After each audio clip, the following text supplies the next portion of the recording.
இப்போ இந்த சமயத்தில் ஏன் இந்த பொள்ளாச்சி வழக்கை நீதிமன்றம் வரை கொண்டு போய் அது இது பண்ணுறாங்க? எனக்கு என்ன தோணுதுன்னா, டிஎம்கே வந்து திருப்பி மக்களுக்கு வந்து ஏடிஎம்கே மேலே அதிருப்தி ஏற்படுத்துறதுக்காக இது செய்கிறாங்களோ அப்படின்றது என்னோட பார்வை. உங்களோட பார்வை? அதிமுகவுக்கு பெரிய ஒரு டேமேஜ் ஏற்படுத்தின ஒரு சம்பவமும் கூட. பட் எனிவே இதில் பொலிட்டிஷியன்ஸுக்கு எந்த கிரெடிட்டும் கொடுக்க வேண்டிய தேவையில்லை, அவங்களுக்கு எந்த பங்கும் இதில் கிடையாது. திமுக சைடில் என்ன சொல்கிறாங்கன்னா, நாங்கள் மேனிஃபெஸ்டோவில் சொன்னோம் இதை நாங்கள் செய்வோம் அப்படின்னு சொன்னோம், நாங்கள் செஞ்சுட்டோம். அதே சமயம் எடப்பாடி என்ன சொல்கிறாரு அப்படின்னா, நான் என்னோட ஆட்சியில் இந்த குற்றவாளிகளை நான் தான் அரெஸ்ட் பண்ணேன், என்னோட உத்தரவின் பேரில் தான் சிபிஐக்கு மாற்றப்பட்டது, அதனால உங்களோட ஸ்டிக்கர் எடுத்துகிட்டு வராதிங்க அப்படின்னு அவர் ஒரு காட்டமான விவாதத்தை எடுத்து வைக்கிறார். இதில் கொண்டாடுறதுக்கு ஒன்றும் கிடையாது. மோசமான இந்த விஷயத்துக்கு எதிராக நாங்கள் நியாயம் வாங்கிட்டோம், நியாயம் வாங்கி கொடுத்துருக்கோம் அப்படிலாம் சொல்றதுக்குலாம் ஒன்றும் கிடையாது. இங்கே அண்ணா நகர் அந்த சிறுமி வழக்கு எடுத்துக்கோங்க, நீங்கள் எப்படி ஹேண்டில் பண்ணீங்க? ரெண்டாவது அண்ணா யூனிவர்சிட்டி இஷ்யூ எடுத்துக்கோங்க, எஃப்ஐஆர் காப்பி லீக் ஆகுதுங்க. நீங்க யாரு பக்கம் இருக்கீங்க? உங்க ஆட்சியில பெண்களுக்கு சேஃப்டி இருக்கா? சோ இவ்வளவு ஓட்டைகளை வச்சுக்கிட்டு நீங்க அதிமுக ஆட்சியில நடந்த விஷயத்துக்கு நாங்க நியாயம் பெற்று இருந்திருக்கோம்னு சொல்றீங்க. அது சரி, உண்மையா இருந்தா கூட பரவாயில்ல, ரோலும் இல்லாம வெக்கமே இல்லாம நீங்க இந்த விஷயத்த பண்ணிட்டு இருக்கீங்க. இது அவங்க சும்மா முட்டாள்தனமாலாம் பண்ணல. அவங்கள பொறுத்தளவுல தெரியும், நம்ம இந்த மாதிரி பப்ளிக்கா பேசும்போது சாதாரண மக்கள் என்ன நினைப்பாங்க, திமுக ஆட்சி நடந்துட்டு இருக்கு, திமுக ஆட்சி நடக்கும் போது இந்த மாதிரியான ஒரு தீர்ப்பு வந்திருக்கு, ஏதோ ஒரு வகையில தீர்ப்புக்கும் திமுகவுக்கும் ஏதோ சம்பந்தம் இருக்கு போல. சட்ட ஒழுங்கு வந்து கட்டுப்பாடோட இருக்கு. நீங்க கம்பேரிட்டிவ்லி அதர் ஸ்டேட்ஸ் பாத்தீங்கன்னா, தமிழ்நாட்டில் வந்து விமனுக்கு வந்து ரொம்ப சேஃபான ஸ்டேட், அதுவும் இல்லாமல் கொலைகள் ரொம்ப கம்மி அப்படின்னு சொன்ன மறுநாள் வந்து தொடர்ந்து ஒரு 4 கொலை தமிழ்நாட்டில் நடந்துருச்சு. சட்ட ஒழுங்கு கட்டுப்பாடுல இருக்கு அப்படிங்கிறத தாண்டி இவங்க கம்பேர் பண்ற ஸ்டேட்ஸ் இப்படி கம்பேர் பண்ணி ஏன் பேசணும் அப்படின்ற கேள்வி பொதுவாக எங்களுக்கு. நீங்க உங்களை விட கீழே இருக்க ஒருத்தனை கம்பேர் பண்ணிட்டு நான் அவனை விட பெட்டரா இருக்கேன்னு சொன்னா மக்கள் படார்னு அப்படி மேலே ஏறிடல. எப்பவுமே தமிழர்களுக்கு ஒரு அட்வான்டேஜ் இருக்கு, ஒரு எட்ஜ் இருந்திருக்கு. அதனாலதான் என்னைக்குமே தமிழ்நாட்டை நாட்டில் இருக்கக்கூடிய ரூலர்ஸால கண்ட்ரோலுக்கு கீழே கொண்டு வர முடியல. இங்க திராவிட கட்சிக்காரங்க பேசின இந்த அரசியல்லாம் இருக்கலாம், நாத்திகமா இருக்கலாம், பெண்ணியமா இருக்கலாம், இதெல்லாம் வேற ஸ்டேட்ல போய் பேசினா என்ன நடந்துடும்? ஏன்னா நீங்க வரதுக்கு முன்னாடி முற்போக்காளர்களா தமிழ்நாட்டுக்காரர் இருந்தனால தானே அவங்களை ஏத்துக்கிறான். உங்களோட நாத்திகத்தையும், உங்களோட பெண்ணியத்தையும், உங்களோட மார்க்சியத்தையும், எல்லா முற்போக்கு சிந்தனைகளும் அதனால தமிழ் மக்கள் ஏத்துக்கிறாங்க. நினைச்சாங்கன்னா வேற மாதிரி டீல் பண்ணிருக்கலாம்ல. ஸோ அதனால நீங்க தமிழ் மக்களுக்கு விசுவாசமா இருக்கணும், தமிழ் மக்களுக்கு நன்றி உள்ளவர்களா இருக்கணும். திமுக அதிமுகவை குறை சொல்றதுக்கோ, அதிமுக திமுகவை குறை சொல்றதுக்கோ ஒன்றும் கிடையாது. 2 பேரும் ஒண்ணுதான். ஒரே டிஃபரன்ஸ் என்னன்னா, திமுக அவங்களோட அந்த முற்போக்கு கேப்பை மாட்டிப்பாங்க. எஃப்டி பாலிடிக்ஸ் நேயர்களுக்கு வணக்கம். இன்னைக்கு நம்ம கூட பேசுறது கேப்ரியல் சார் தான் நினைச்சிருக்காங்க. வாங்க பேசுவோம். வணக்கம். வணக்கம் சார். இப்போ 2 நாளாவே பெரிய டாபிக் என்னன்னா, பொள்ளாச்சி அந்த பாலியல் வழக்கு தான். இப்போ இந்த சமயத்தில் ஏன் இந்த பொள்ளாச்சி வழக்கை நீதிமன்றம் வரை கொண்டு போய் அது இது பண்ணுறாங்க? எனக்கு என்ன தோணுதுன்னா, டிஎம்கே வந்து திருப்பி மக்களுக்கு வந்து ஏடிஎம்கே மேலே அதிருப்தி ஏற்படுத்துறதுக்காக இது செய்கிறாங்களோ அப்படின்றது என்னோட பார்வை. உங்களோட பார்வை எப்படி? அதான் நம்ம ஜுடிஷியரி அப்படி நம்ம கேள்விக்கு உட்படுத்த முடியாது. என்னை பொறுத்தளவில் இது ஒரு நல்ல தீர்ப்பு. சம்மந்தப்பட்ட எல்லாருக்குமே ஆயுள் முழுக்க சிறையில் இருக்கணும் அப்படின்ற தண்டனை கொடுத்துருக்காங்க. ஸோ ரொம்ப வரவேற்கக்கூடிய ஒரு தீர்ப்பு இது. மக்களுக்கு நிறைய நேரங்களில் ஜுடிஷியரி மேலே நம்பிக்கை இல்லாமல் இருக்கும். அது காரணம் என்னென்னா, ரொம்ப அலக்கழிப்பாங்க, ரொம்ப நேரம் ஆகும் நியாயம் கிடைக்கிறதுக்கு. ஸோ அதனால் மக்களுக்கு சில நேரங்களில் அவநம்பிக்கை ஏற்படும். பட் இது ஜுடிஷியரி மேலே ஒரு நம்பிக்கையை மக்களுக்கு ஏற்படுத்துது. நம்ம சட்டப்படி கரெக்டாக செய்ய வேண்டிய விஷயங்களை கரெக்டாக செஞ்சோன்னா, நிதானமாக பொறுமையாக செஞ்சோன்னா கண்டிப்பாக நியாயம் கிடைக்கும், குற்றவாளிகள் கண்டிப்பாக தண்டிக்கப்படுவாங்க அப்படின்ற ஒரு கான்ஃபிடென்ஸை மக்களுக்கு ஏற்படுத்தி கொடுத்துருக்கு. அந்த வகையில் இது ரொம்ப சிறப்பான ஒரு தீர்ப்பு. ஒரு விஷயம் என்னென்னா, தீர்ப்பு வருவதற்கு 6 வருஷம் ஆயிருக்கு, ஏறக்குறைய 6 வருஷம் ஆயிருக்குன்னு நினைக்கிறேன். ஸோ அந்த வகையில் கொஞ்சம் தாமதமாக வந்திருக்கு. பட் இருந்தாலும் ரொம்ப நல்ல ஒரு தீர்ப்பு. ரொம்ப முக்கியமான ஒரு வழக்கும் கூட. ஏன்னா அதிமுகவை பொறுத்தளவில் அவங்க ஆட்சியில் அவங்களுக்கு ரொம்ப பெரிய அவப்பேறு ஏற்படுத்தின விஷயம்னு பார்த்தோன்னா இந்த பொள்ளாச்சி சம்பவம் ஒன்று, 2வது சாத்தான்குளம் இன்சிடென்ட், அங்கே நடந்த அந்த கஸ்டோடியல் டெத்து, அதே போல் தூத்துக்குடி துப்பாக்கிச்சூடும் பெரிய கெட்ட பேரை ஏற்படுத்தின ஒரு விஷயம். ஸோ அந்த வகையில் அதிமுகவுக்கு பெரிய ஒரு டேமேஜ் ஏற்படுத்தின ஒரு சம்பவமும் கூட. பட் எனிவே நியாயமான ஒரு விஷயம் நடந்திருக்கு, குற்றவாளிகள் தண்டிக்கப்படுறாங்க அப்படின்றது நல்ல ஒரு விஷயம்தான். இதில் ரொம்ப வருத்தம் அளிக்கக்கூடிய விஷயம் என்னன்னு பார்த்தா, அரசியல்வாதிகள் இதை யூஸ் பண்ணிக்கிறாங்க, அரசியல் தேவைக்காக இதை மாற்றி மாற்றி அட்டாக் பண்ணுறதுக்கு யூஸ் பண்ணிக்கிறாங்க. அது வருத்தம் அளிக்கக்கூடிய ஒரு விஷயம். ஸோ இந்த தீர்ப்பை பொறுத்தளவில் நம்ம யாருக்கு நன்றி சொல்லணும்னா, ஒன்று சிபிஐ இந்த வழக்கு ரொம்ப நல்லா நடத்தியிருக்காங்க, குற்றவாளிகளை அவங்களுக்கு தண்டனை வாங்கி கொடுத்துருக்காங்க. ஸோ அந்த வகையில் இது சிபிஐக்கு பெரிய ஒரு வெற்றி, அவங்களுக்கு நம்ம நன்றி சொல்லணும். ரெண்டாவது விக்டிம்ஸும் பார்த்தோம்னா போல்டாக இருந்திருக்காங்க, பின்வாங்காமல் ஸ்ட்ராங்காக நின்றுருக்காங்க. அதுவும் இனிஷியலாக அந்த ஃபஸ்ட்டு முன் வந்த பெண்ணும் இருக்காங்க இல்லையா, ஒரு யங் லேடி ஒருத்தங்க இருக்காங்க இல்லையா, ஸோ அவங்களையும் நம்ம கங்க்ராச்சுலேட் பண்ணணும். ஸோ அவங்களும் ரொம்ப போல்டாக இதை ஃபேஸ் பண்ணியிருக்காங்க. ஏன்னா யூஸ்வலாக பெண்களுக்கு ஓப்பனாக அதை வந்து பேசுகிறதுலாம் நிறைய சிக்கல்கள் இருக்குது. பட் அதெல்லாம் மீறி குற்றவாளிகளுக்கு தண்டனை வாங்கி கொடுக்கணும் அப்படின்ற ஒரு எண்ணத்தில் அவங்களும் போல்டாக ஃபேஸ் பண்ணியிருக்காங்க. ஸோ அவங்களெல்லாம் நம்ம கங்க்ராச்சுலேட் பண்ணணும். இதில் பொலிட்டீஷியன்ஸுக்கு எந்த கிரெடிட்டும் கொடுக்க வேண்டிய தேவையில்லை, அவங்களுக்கு எந்த பங்கும் இதில் கிடையாது. பட் அன்ஃபார்ச்சுனேட்லி இப்போ ஒரு பொலிட்டிக்கல் ஃபைட்டாக தான் அது மாறிட்டு இருக்கு. ஆமாம், திமுக சைடில் என்ன சொல்கிறாங்கன்னா, நாங்கள் மேனிஃபெஸ்டோவில் சொன்னோம் இதை நாங்கள் செய்வோம் அப்படின்னு சொன்னோம், நாங்கள் செஞ்சிட்டோம். இப்போ அதே சமயம் எடப்பாடி என்ன சொல்கிறாரு அப்படின்னா, நான் என்னோட ஆட்சியில் இந்த குற்றவாளிகளை நான் தான் அரெஸ்ட் பண்ணேன், என்னோட உத்தரவின் பேரில் தான் சிபிஐக்கு மாற்றப்பட்டது, அதனால உங்களோட ஸ்டிக்கர் எடுத்துகிட்டு வராதிங்க அப்படின்னு அவர் ஒரு காட்டமான விவாதத்தை எடுத்து வைக்கிறாரு. அது இப்போ அதிமுக பாயிண்ட் ஆஃப் வியூலேருந்து நம்ம பார்க்கும்போது, முதல்ல உங்கள் ஆட்சி காலகட்டத்தில் இந்த மாதிரியான ஒரு அவலமான ஒரு சம்பவம் நடந்துடக்கூடாது, அதுவே பெரிய ஒரு தோல்வி. அதுவும் இல்லாமல் ஏதோ ஒரு வகையில் பொலிட்டீஷியன்ஸும் இதில் சம்மந்தப்பட்டிருக்காங்க அப்படின்ற விஷயங்களும் குற்றமாக வைக்கப்படுது, குற்றச்சாட்டாக வைக்கப்படுது. ஸோ அதுவும் பார்த்தோம்னா பெரிய ஒரு அவலமான விஷயம். ஸோ அதனால் இதில் கொண்டாடுறதுக்கு ஒன்றும் கிடையாது, இது நாங்கள் பண்ணோம் நீங்கள் பண்ணணும். அதிமுகவை பொறுத்தளவில் உங்கள் பீரியடில் இது நடந்திருக்கவே கூடாது. ரெண்டாவது, திமுகவை பொறுத்தளவில் அவங்களுக்கு இதில் கொண்டாடுவதற்கு எதுவும் கிடையாது, கிளைம் பண்ணுறதுக்கும் எதுவும் கிடையாது. ஏன்னா இப்போ சிபிஐ இந்த வழக்கம் நடத்துகிறாங்க, அவங்க லாயரை வச்சு நடத்துகிறாங்க, ரொம்ப எக்ஸலண்ட்டாக அதை செஞ்சு முடிக்கிறாங்க. பொறுமையாக இருந்து ஒரு 6 வருஷம் கழித்து அவங்க நியாயத்தை வாங்கி கொடுக்குறாங்க. இதில் திமுகவோட ரோல் என்ன? திமுகவுக்கு இதில் எந்த ரோலுமே கிடையாது. ஸோ திமுகவை பொறுத்தளவில் இதை நாங்கள் தான் செஞ்சுருக்கோம், நாங்கள் மேனிஃபெஸ்டோவில் கொடுத்த ப்ராமிஸை நாங்கள் நிறைவேற்றிருக்கோம் அப்படின்னு சொல்கிறதுல ஒன்றும் கிடையாது. நீங்கள் அப்படி நிஜமாவே மேனிஃபெஸ்டோவில் சொன்ன விஷயங்களெல்லாம் நிறைவேற்றணும்னு நினச்சிங்கன்னா நீட் விலக்கு வாங்கிதாங்க. அதுதான் நீங்கள் பயங்கரமாக முன்வைத்த ப்ராமிஸ். நீங்கள் நாங்கள் பவருக்கு வந்தோன்னா முதல் கையெழுத்து நீட் விலக்குன்னெலாம் சொல்லி நீங்கள் பவருக்கு வந்தீங்க. ஸோ நீங்கள் கொடுத்த ப்ராமிஸை நீங்கள் கரெக்டாக நிறைவேற்றுங்க. அதை வாங்கி தருவதற்கான ஸ்ட்ரென்த் உங்களுக்கு இருக்குது. நீங்கள் அரசியல் ரீதியாக நிறைய ஆக்ஷன்லாம் எடுத்தீங்கன்னா உங்களோட செயல்பாடு நீட் விலக்க தமிழ் மக்களுக்கு வாங்கி தர முடியும். அந்த ஸ்ட்ரென்த் உங்களுக்கு இருந்தும் நீங்க ஒன்றும் செய்யாம அமைதியா உட்காந்துருக்கீங்க, எதுவுமே பண்ணாம அமைதியா உட்காந்துருக்கீங்க. இது லீகல் இஷ்யூங்க, இது ஜுடிஷியரி சம்பந்தப்பட்ட விஷயம். சிபிஐ வழக்கம் நடத்துறாங்க, குற்றவாளிகளுக்கு தண்டனையை வாங்கி தராங்க. ஸோ இது அவங்க வேலையை கரெக்டாக பண்ணுறாங்க. இதுக்கும் அரசியல்வாதிகளுக்கும் என்ன சம்பந்தம் இருக்கு? ரெண்டாவது, இப்போ திமுகவை பொறுத்தளவில் ஏதோ பெரிய பெண்களுக்கு இழைக்கப்பட்ட ஒரு மோசமான இந்த விஷயத்துக்கு எதிராக நாங்கள் நியாயம் வாங்கிட்டோம், நியாயம் வாங்கி கொடுத்துருக்கோம் அப்படின்லாம் சொல்றதுக்குலாம் ஒன்றும் கிடையாது. இங்கே அண்ணா நகர் அந்த சிறுமி வழக்கு எடுத்துக்கோங்க, நீங்கள் எப்படி ஹேண்டில் பண்ணீங்க, ஹேண்டில் பண்ண விதம் எப்படி இருந்தது? ஸோ உங்கள் ஆட்சியில் பெண்களுக்கு சேஃப்டி இருக்கா? ரெண்டாவது, அண்ணா யூனிவர்சிட்டி இஷ்யூ எடுத்துக்கோங்க, எஃப்ஐஆர் காப்பி லீக் ஆகுதுங்க. அந்த பெண் சம்மந்தப்பட்ட விக்டிம் சம்மந்தப்பட்ட சென்சிட்டிவான விஷயங்கள் இருக்கக்கூடிய அந்த எஃப்ஐஆர் காப்பி லீக் ஆகுது. அப்போ நீங்கள் யார் பக்கம் இருக்கீங்க? உங்கள் ஆட்சியில் பெண்களுக்கு சேஃப்டி இருக்கா? ஸோ இவ்வளவு ஓட்டைகளை வச்சுக்கிட்டு நீங்கள் அதிமுக ஆட்சியில் நடந்த விஷயத்துக்கு நாங்கள் நியாயம் பெற்றிருந்திருக்கோம்னு சொல்கிறீங்க. அது சரி, உண்மையாக இருந்தால் கூட பரவாயில்ல, உங்களுக்கு எந்த பங்குமே இல்லை. ஸோ உங்களுக்கு எந்த ரோலும் இல்லாமல், வெக்கமே இல்லாமல் நீங்கள் இந்த விஷயத்த பண்ணிட்டு இருக்கீங்க. டிவி சேனல்ஸ்ல வந்து இவங்கெல்லாம் பேசிட்டு இருக்காங்க. ஸோ பொலிட்டீஷியன்ஸ் இந்த மாதிரி எல்லா விஷயத்துக்கும் கிரெடிட் எடுக்கணும்னு நினைக்கக்கூடாது. இப்போ பாகிஸ்தானுக்கும் இந்தியாவுக்கும் இடையே சீஸ்ஃபயர் வருதுன்னா அதுக்கு கிரெடிட் எடுத்துக்கிறாங்க, நாங்கள் தான் அதுக்கு காரணம் அப்படின்னு. தலைவர் நடைப்பயணம் போனனால. ஆமாம், இதுக்கும் அதுக்கும் ஏதாவது சம்பந்தம் இருக்கா?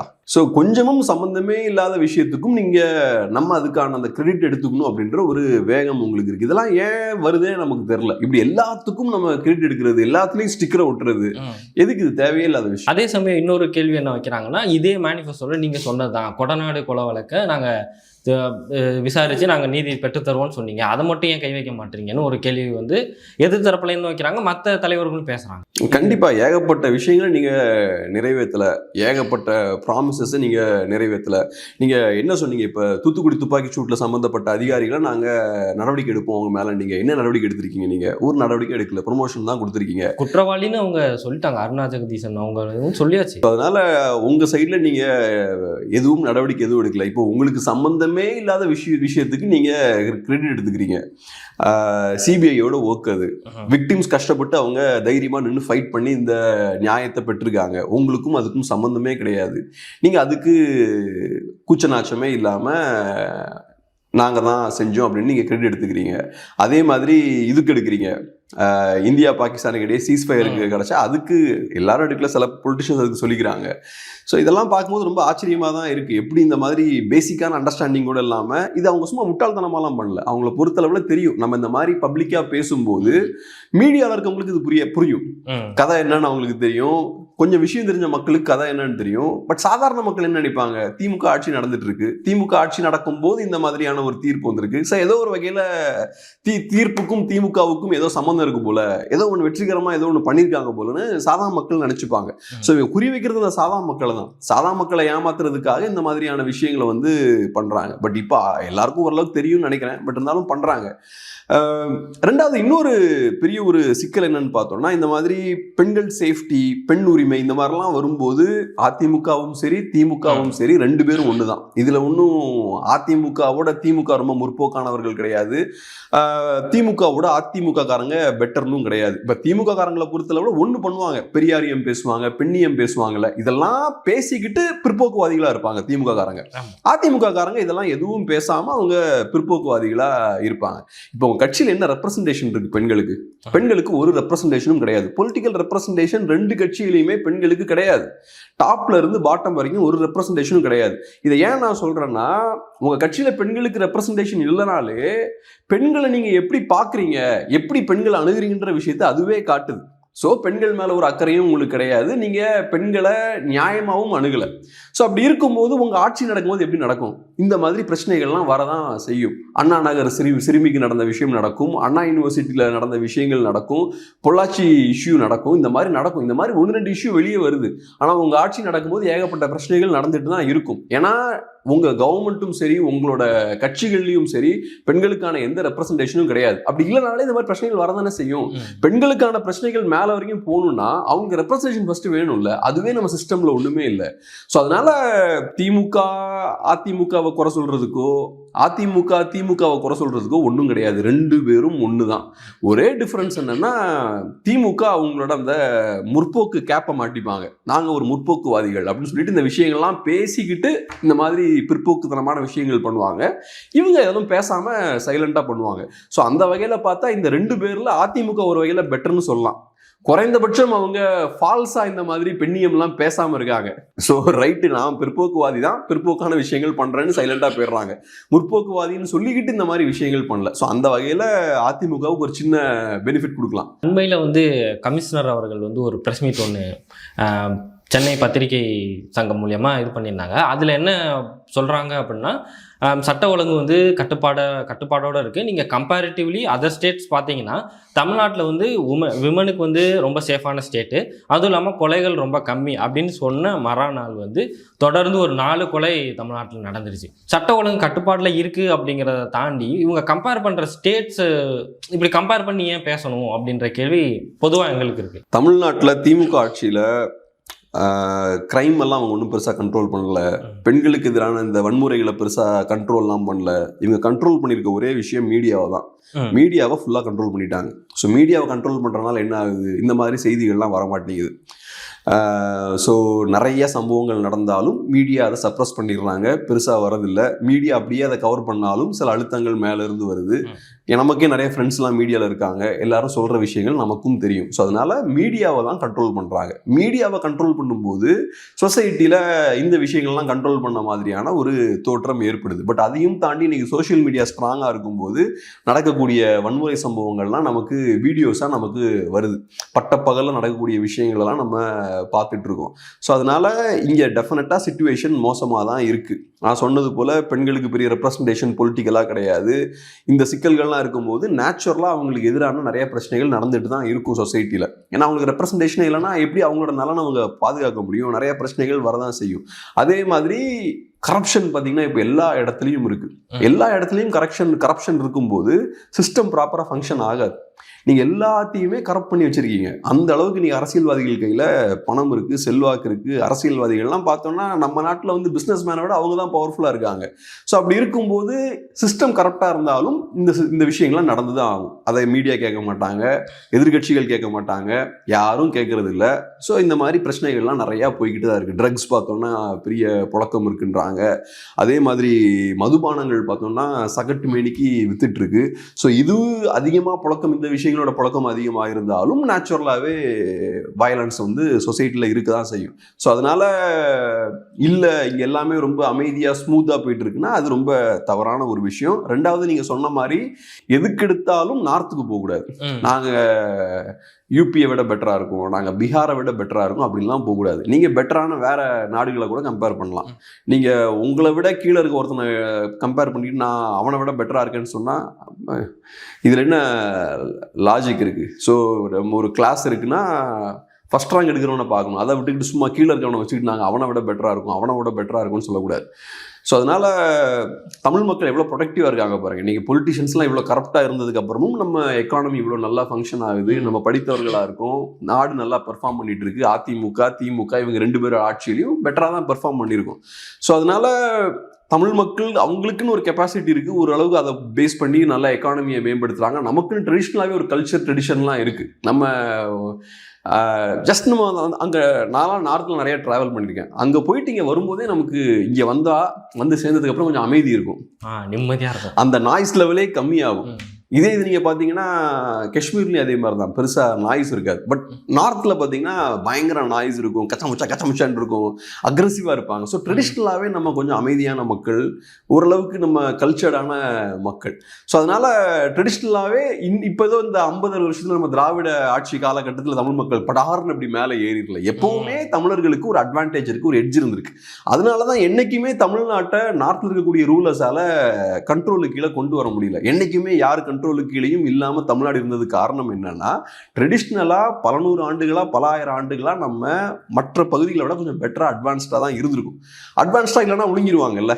நம்ம கிட்ட நல்ல படைகளும் நல்ல அட்வான்ஸ்டான பொருளாதாரமும் எல்லாம் இருந்தனால தான் யாருனாலையும் நம்மளை வந்து கண்ட்ரோல் பண்ண முடியல. அதனால அதுக்கும் இவங்க ஸ்டிக்கர் ஒட்டிக்கிறாங்க. நாங்கள் அதை வந்ததுக்கு அப்புறம் தான் ஏதோ இதெல்லாம் பயங்கரமாக பெருசாக வளர்ந்த மாதிரிலாம் ஸ்டிக்கர் ஒட்டிக்கிறாங்க. இப்போ இதே இது நீங்கள் இங்கே திராவிட கட்சிக்காரங்க பேசின இந்த அரசியல்லாம் இருக்கலாம், நாத்திகமாக இருக்கலாம், பெண்ணியமாக இருக்கலாம், இதெல்லாம் வேற ஸ்டேட்ல போய் பேசினா என்ன நடந்திருக்கும்? ஸோ அப்போ நீங்கள் தான் நமக்கு தமிழ் மக்கள்கிட்ட நன்றி உணர்வோடு இருக்கணும். நீங்கள் பேசின அரசியலெல்லாம் மக்கள் ஏற்றுக்கிறாங்க. நீங்கள் கரெக்டாக இருந்தாலும் நீங்கள் சொல்லக்கூடிய முற்போக்குத்தனமான விஷயங்களை தமிழ் மக்கள் ஏற்று உங்களுக்கு வாய்ப்பு கொடுக்குறாங்க.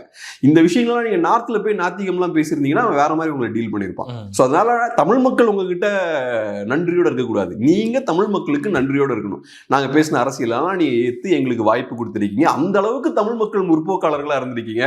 ஏன்னா நீங்கள் வரதுக்கு முன்னாடி முற்போக்காளர்களாக தமிழ்நாட்டுக்கார இருந்தனால தான் உங்களுக்கு அவங்கள ஏத்துக்கிறான். உங்களோட நாத்திகத்தையும் உங்களோட பெண்ணியத்தையும் உங்களோட மார்க்சியத்தையும் எல்லா முற்போக்கு சிந்தனைகளும் அதனால தமிழ் மக்கள் ஏத்துக்கிறாங்க. நினைச்சாங்கன்னா வேற மாதிரி டீல் பண்ணிருக்கலாம்ல. ஸோ அதனால நீங்க தமிழ் மக்களுக்கு விசுவாசமா இருக்கணும், தமிழ் மக்களுக்கு நன்றி உள்ளவர்களா இருக்கணும்.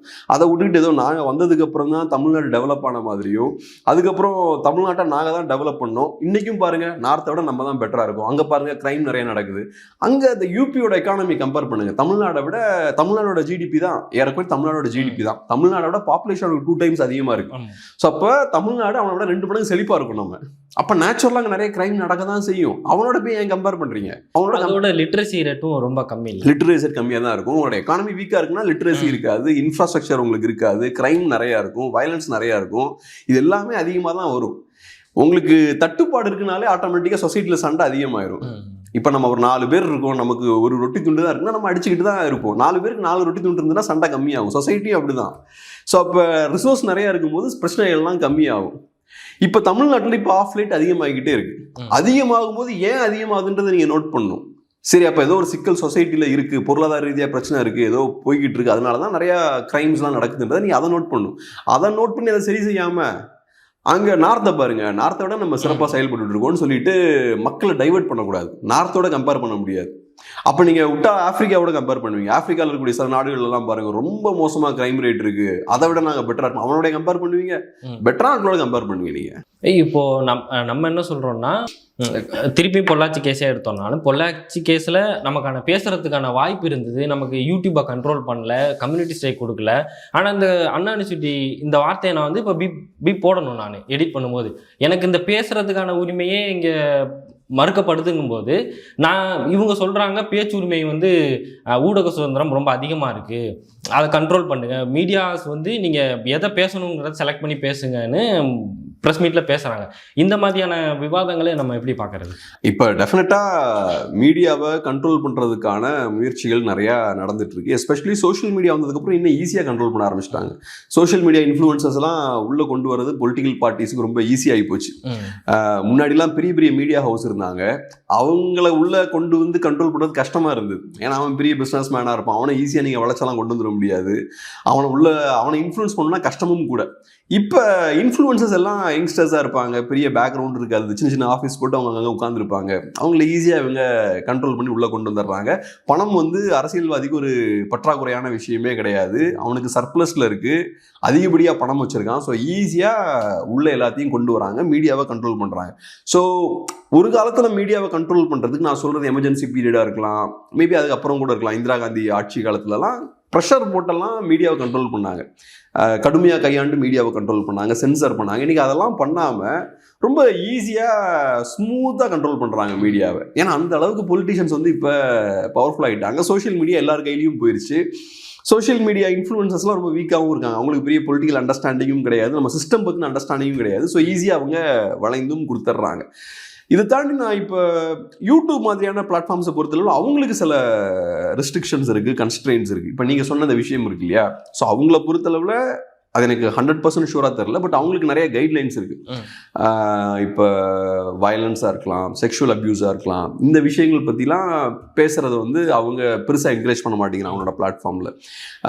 ஏன்னா அவனை பொறுத்தல அவங்க ஆடியன்ஸ் எல்லாருமா இருப்பாங்க. அதே மாதிரி வேறு நிறைய பாலிசிஸும் வச்சுருக்காங்க. இப்போ ஜெண்டர் ரிலேட்டட் இஷ்யூஸ்லாம் அவன் ஒரு ஸ்டாண்ட் வச்சுருக்கான், அவனோட இன்டர்நேஷனல் ஸ்டாண்ட் ஒன்று வச்சுருக்கான், அதுக்குள்ளே தான் அதுக்குட்பட்டு தான் நம்ம பேசணும், ஆஃப்ரிக்காவில் இருந்தாலும் சரி இங்கே இருந்தாலும் சரி. அதே மாதிரி ஒவ்வொரு நாட்டுக்குள்ளேயும் அந்த நாட்டோட சட்டத்திட்டம் உட்பட்டு சில ஸ்டாண்ட் அவன் எடுப்பான் ஒவ்வொரு நாட்டுக்கு வந்தா. ஃபார் எக்ஸாம்பிள் இப்போ புலிகள் பற்றி பேசணும்னா நம்ம சேனல் அடிச்சு தூக்கிடுவாங்க. அது காரணம் என்னன்னா இந்தியாவில் தடை செய்யப்பட்ட அமைப்பாக இருக்கலாம், அதனால நம்ம பேச முடியாது. அதை யூடியூபும் அந்த பாலிசி எடுக்கிறான். ஸோ யூடியூபுக்கு இன்டர்நேஷனல் லெவலில் சில கைட்லைன்ஸ் இருக்கு, நேஷனல் லெவலில் சில கைட்லைன்ஸ் வச்சிருக்கான். அதே மாதிரி இந்த மாதிரி வயலன்ஸாக இருக்கலாம், செக்ஷுவல் அப்யூஸாக இருக்கலாம், எக்ஸ்பிளிசிட் கண்டென்ட்டாக இருக்கலாம், இதெல்லாம் கொஞ்சம் அவன் மானிட்டர் பண்ணுறான். ஸோ அவனை பொறுத்தளவில் என்னன்னா ஓவராலாக என் பிளாட்ஃபார்மை ஒரு சேஃபான ஒரு பிளாட்ஃபார்மாக வச்சுக்கணும். எப்படி இப்போ ஒரு டிவியில் ஃபேமிலியாக உட்காந்து பார்க்கும்போது எல்லாம் அது ஒரு பெட்டரான எக்ஸ்பீரியன்ஸ் கொடுக்குது இல்லையா, அந்த மாதிரி இவன் ஏதோ ஒரு கணக்கு வச்சு பண்ணிகிட்டு இருக்கான். பட் அதான், ஆனால் ஒரு இஷ்யூ நடக்கும்போது அதை பேசுறதுக்கான ஃப்ரீடம் வேணும். ஸோ இப்போ நீங்கள் சொன்ன மாதிரி அண்ணா யூனிவர்சிட்டி இஷ்யூவை பிளாக் பண்ண வேண்டிய அவசியமே கிடையாது. அதே மாதிரி இப்போ யுக்ரைன் ரஷ்யா வார் பற்றி பேசும்போது நிறைய நேரங்களில் பார்த்தோன்னா டிமானிட்டைஸ் பண்ணுறது அந்த வீடியோ இதெல்லாம் பண்ணுறாங்க. இந்தியா பாகிஸ்தான் கான்ஃப்ளிக்டை பற்றி பேசும்போதும் அந்த விஷயங்கள்லாம் பண்ணுறாங்க. அதெல்லாம் தேவை இல்லைன்னு தான் எனக்கும் தோணுது. அதை பேசுறதுக்கான ஃப்ரீடம் டெஃபினட்டாக வேணும். அதை நெகோஷியேட் பண்ணணும், அதை டெஃபினட்டாக அவங்க கிட்ட. இப்போ திருப்பி நம்ம கம்பேரிசனுக்குள்ளே வந்தோம்னா, அப்புறம் நேற்று ஒரு இது பார்க்குறேன், இந்தியாவிலேயே கடன் வாங்குற மாநிலத்தில் தமிழ்நாடு தான் நம்பர் 1 அப்படின்ற மாதிரி வருது. எதுலலாம் நம்ம நம்பர் 1 இருக்கணுமோ அதுலலாம் விட்டுட்டு நம்ம வந்து கடன் வாங்குறதுலையும் மற்ற இதுலையும் நம்ம நம்பர் 1 வர்றதுன்றது வந்து இது அன்சேஃப் தானே? இது எனக்கு இந்தியாவுக்கு பெரிய கடன் சுமை இருக்குது அப்படின்ற விஷயம் தெரியும். ஆனால் நம்பர் 1 இருக்காங்களா இந்தியாவில்னு எனக்கு தெரியல. அது எந்த எக்ஸாக்டாக என்ன டேட்டாவை யூஸ் பண்ணி சொல்கிறாங்க? இல்லை, தமிழ்நாடு அதான் இந்தியாவிலே தமிழ்நாடு அதிகமாக இருக்கான்னு அதை என்ன எக்ஸாக்டாக என்ன யாட்ஸ்டிக்கை யூஸ் பண்ணுறாங்கன்னு நமக்கு தெரியல. ஜிடிபியில் ஷேரை பேஸ் பண்ணி சொல்கிறாங்களா, டோட்டல் நம்பரை பேஸ் பண்ணி சொல்கிறாங்களா, எதுன்னு தெரில. ஏன்னா ஒவ்வொரு ஸ்டேட்டும் ஒவ்வொரு சைஸில் இருக்கும், அதை எனக்கு தெரில.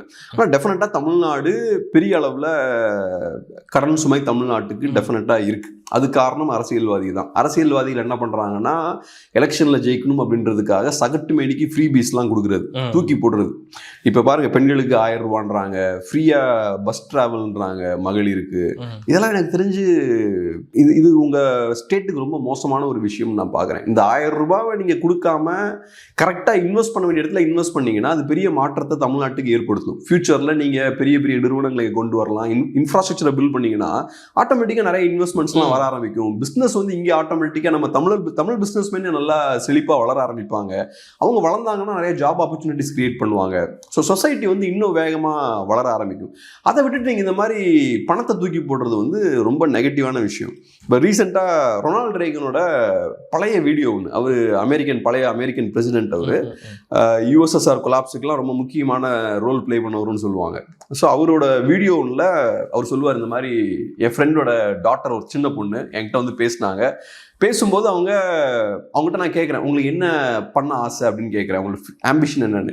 ஏழைகளுக்கெல்லாம் உதவணும் அப்படின்ற மாதிரி சொன்னாங்க. ஸோ அப்போ நான் சொன்னேன், அதுக்கு ஏன் நீங்கள் வளர்கிற வரைக்கும் வெயிட் பண்ணணும், இப்பயே பண்ணலாமே, என் வீட்டுக்கு வாங்க, என் கார்டனில் நீங்கள் ஒர்க் பண்ணுங்கள், நான் உங்களுக்கு ஒரு $50 நான் கொடுக்குறேன், அந்த பணத்தை வச்சு நீங்கள் ஏழைகளுக்கெல்லாம் உதவலாமே அப்படின்னு நான் சொன்னேன். அதுக்கு அந்த பொண்ணு ஒரு செகண்ட் வெயிட் பண்ணிச்சு. அதுக்கு நான் வீடு இல்லாமல் இருக்கக்கூடிய அந்த ஹோம்லெஸ் பர்சன் இருப்பான்ல, அவனையும் அவன் வீட்டுக்கு அனுப்புறேன், அவனையும் அவன் வீட்டில் வேலை பார்க்கட்டும், அவன்கிட்ட நீ அந்த $50 கொடுத்துட்டு போயிறேன் அப்படின்னு அவன் சொன்னா. அப்போ நான் அந்த பொண்ணுட்ட சொன்னேன், welcome to the republic party அப்படின்னு சொன்னேன். ஸோ அப்போ இருந்து அந்த டெமோக்ராட்டிக் ஃபேமிலி என்கிட்ட, டெமோக்ராட் ஃபேமிலி அது, அவங்க என்கிட்ட கோபமாக இருக்காங்க அப்படின்னு ஜோக்கா சொல்லுவார். ஸோ அவ்வளோதான், சிம்பிள் லாஜிக் தான். நீங்கள் பண்ண வேண்டிய வேலை அந்த $50 கொடுக்க வேண்டியது உங்கள் வேலை கிடையாது. அதுக்கு நீங்கள் ஜாப் கிரியேட் பண்ணி தரதான் உங்கள் வேலை. நீங்கள் $50 அவன்கிட்ட கொடுக்குறீங்கன்னா அவனை அடிமையாக வச்சுக்கணும்னு நினைக்கிறீங்க. நீங்கள் இந்த $1000 நம்பி அவன் என்கிட்ட இருக்குன்னு நினைக்கிறீங்க. நீங்க நிஜமாவே அவனை வறுமையிலிருந்து மீட்டெடுக்கணும்னு நினைச்சீங்கன்னா அந்த $1000 வேற இடத்துல இன்வெஸ்ட் பண்ணுவீங்க. அவனுக்கான வேலையை நீங்க கிரியேட் பண்ணி தருவீங்க, இன்ஃப்ராஸ்ட்ரக்சரை பில்ட் பண்ணுவீங்க, நிறைய கம்பெனிஸை உள்ள கொண்டு வருவீங்க, இங்க இருக்கக்கூடிய பிசினஸ் மேனை டெவலப் பண்ணுவீங்க. அதெல்லாம் பண்ணீங்கனாலே ஆட்டோமேட்டிக்கா நிறைய வெல்த் ஜென்ரேட் ஆகும். வெல்த் ஜென்ரேட் ஆனால் என்ன ஆகும், லாபம் நிறைய கிரியேட் ஆனால் அதை திருப்பி இன்வெஸ்ட் பண்ணுவான், புது புது கம்பெனிஸை பில்ட் பண்ணுவாங்க, ப்ராஃபிட் வந்து பயங்கரமாக ஜென்ரேட் ஆகும். அதெல்லாம் பண்ணாமல் நம்மகிட்ட இருந்து கண்ட மேனிக்கு பணத்தை உறிஞ்சு எடுக்கிறது, டேக்ஸ் அது இதுன்னு போட்டு மிடில் கிளாஸ் கிட்ட இருந்து டிஃப்ரெண்ட் வழியில் எடுக்கிறது. நமக்கே தெரியாது எந்தெந்த ரூட்லலாம் எடுக்கிறாங்க. நான் நிறைய வழிகளை நம்மகிட்ட இருந்து பணத்தை பறிக்கிறது, அந்த பணத்தை தூக்கி அங்கே தூக்கி போடுறது, எங்கள் ரொம்ப வறுமையில் இருக்க மக்கள்கிட்ட அந்த பணத்தை தூக்கி போட்டுறது. ஸோ என்ன ஆகுது, ஒன்று நீங்கள் அவனோட வறுமையை ஒழிக்கல, அவனை நீங்கள் அந்த பொசிஷன்லேயே வச்சுக்கிறீங்க, வறுமையிலேயே அவனை இருக்க வைக்கிறீங்க. ரெண்டாவது, நீங்க மிடில் கிளாஸையும் வளர மாட்டேங்கிறீங்க. என்கிட்ட இருந்து நீங்க பணத்தை பறிச்சுக்கிட்டு இருந்தீங்கன்னா நான் எப்படி வளருவேன்? என்கிட்ட பணம் சேர்ந்தாதான் நான் அடுத்த பிசினஸ் ஆரம்பிப்பேன், தொழில் பண்ணுவேன், ஏதாவது பண்ணி நான் அந்த வறுமையிலிருந்து மீண்டு வருவேன். ஸோ என்னையும் வளர விடுறது கிடையாது, அங்கேயே மாட்டிக்க வைக்கிறது. சாதாரண சாமானிய மக்களையும் அடிச்சு காலி பண்ணி நீ அங்கதான்டா இருக்கணும்னு அவனையும் உட்கார வச்சிருது. ஸோ கம்ப்ளீட்டா நம்மள அடிமையா வச்சுக்கிறதுக்காக தான் இந்த மாதிரி இலவசங்களை வந்து கொடுக்குறாங்க. ரோம்ல வந்து இலவசமா பிரெட் எல்லாம் தூக்கி போடுவாங்க, சர்ச்சில் பிரெட் ஃப்ரீயா கொடுப்பாங்க. ஸோ அதுதான், அவன் சும்மா விட்டாங்க புரட்சி பண்ணிடுவான். ஸோ அவனோட வயிறை ஃபுல்லா வைக்கணும், அதுக்காக இலவசமா அந்த விஷயங்கள் கொடுத்து பண்றது. இப்போ இந்த இலவசமா கொடுக்கும்போது பாத்தீங்கன்னா நிறைய ஊழலும் பண்ணிடுறது. அந்த தாமஸ் சோவல்னு ஒரு எக்கானமிஸ்ட் வந்து ஒரு நல்ல விஷயம் சொல்லுவார். அதாவது இப்போ இந்த ஃப்ரீ பீஸ்லாம் கொடுக்குறாங்களே, இந்த வெல்ஃபேர் ஸ்டேட் இருக்கான்ல, அவன் சைலண்டா மக்கள்கிட்ட இருந்து நிறைய பணத்தை பறிச்சிருவான். அதுக்கப்புறம் பெரிய பந்தா பண்ணி பயங்கர ஆரவாரத்தோட அதுல ஒரு பாதி பணத்தை செலவழிச்சு சில சலுகைகள் பண்ணுவான், மீதி பணத்தை அவன் பேக்கெட்ல போட்டுருவான். ஸோ பணம் பறிக்கும் போது சைலண்டா பறிக்கிறது, அந்த பணத்தை யூஸ் பண்ணி சில திட்டங்கள் பண்ணும்போது அதை பயங்கர ஆரவாரத்தோட பண்றது. நான் இதை பண்ணேன், இது அம்மாவோட திட்டம், இது இவரோட தலைவரோட திட்டம், ஆச்சா புச்சானு இவனுங்க அதை வச்சு பந்தா பண்றது. இது யாரோட பணம்? இது நம்ம பணம். இதை வச்சுக்கிட்டு அவங்க திட்டம், அவங்க தலைவரோட பேர் அங்க வச்சுக்கிறது. ஸோ இந்த வெல்ஃபேர் ஸ்டேட்ன்ற கான்செப்டே பெரிய போகஸான ஒரு கான்செப்ட். இவங்க ஃபுல்லா வச்சு நம்மள விபூதி அடிச்சிட்டு இருக்காங்க தமிழ்நாட்டு மக்களை. இது நம்மள அடிமைகளை தான் வச்சிருக்கும். பல கேள்விகளுக்கு மிக சிறப்பான பதில் கொடுத்தீங்க. உங்க நேரத்துக்கு ரொம்ப நன்றி.